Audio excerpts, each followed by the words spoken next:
So the Indiana Fever fans are furious with this signing.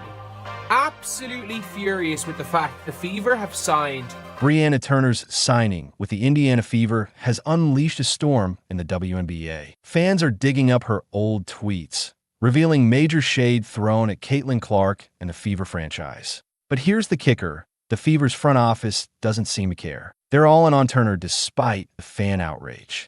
What do they know that we don't? Can Turner's defensive skills outweigh her Twitter fingers? Let's dive into this controversy and see if she can silence her critics on the court. You might be wondering what's really happening behind the scenes, and we're about to find out. You won't believe what fans just dug up about Brianna Turner's past tweets. It's like opening Pandora's box, and the contents are spilling out all over Fever Nation. Turner's old posts are coming back to haunt her, and it's a full-blown Twitter disaster. When Caitlin Clark finished as the second runner-up, she argued that Iowa's celebration was over the top, questioning why a runner-up finish was being treated like a major victory. Some felt the team was simply hyping up Clark. Picture this. Iowa just wrapped up an incredible run celebrating their achievement. And meanwhile, Turner takes to Twitter saying, "Is this what a runner-up is all about now?" Talk about throwing shade. Meanwhile, Clark made history that season by shattering NCAA scoring records while defying expectations at every turn. Fans are losing their minds over this.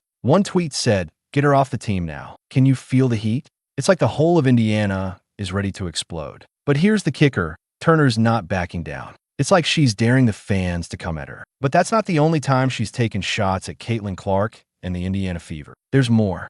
All right, let's talk about the paparazzi incident that has everyone buzzing. It all started when the Chicago Sky arrived in Indiana right after the heated Kennedy Carter incident. Tensions were already high, and what should have been a routine team arrival quickly turned into a full-blown controversy. Here's what went down. The Chicago Sky's bus pulls up and reporters are waiting. Pretty standard, right? They're just doing their job, asking a few questions as the players step off. But Turner saw it completely differently. She didn't waste any time. Turner jumped on Twitter and dropped this bombshell. Can you believe it? She didn't just call it annoying or inconvenient. She straight up called it harassment. But here's the thing. Eyewitnesses are telling a whole different story. They're saying it was just your typical media interaction. You know, reporters asking questions, players answering or not. Nothing crazy, nothing aggressive. Just business as usual in the world of pro sports. But here's where it gets really interesting. She even brought race into the whole Caitlin Clark drama. Yeah, you heard that right.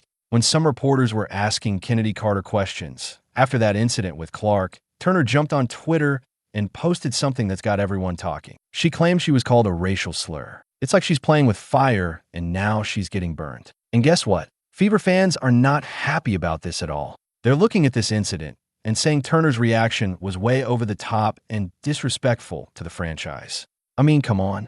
The Fever just signed her, and this is how she acts? It's not a good look, that's for sure. This whole thing has sparked a bigger conversation about how WNBA players handle media attention. Some experts are saying that maybe these players aren't used to this level of scrutiny. It's like they're playing in the big leagues, but still expecting small-time treatment. Now, you're probably wondering how the Fever front office is going to handle this mess. I mean, when you sign with a big franchise like the Fever, you need to be careful. You got to tweet carefully because fans will do a background check. They'll dig up every little thing you've ever said.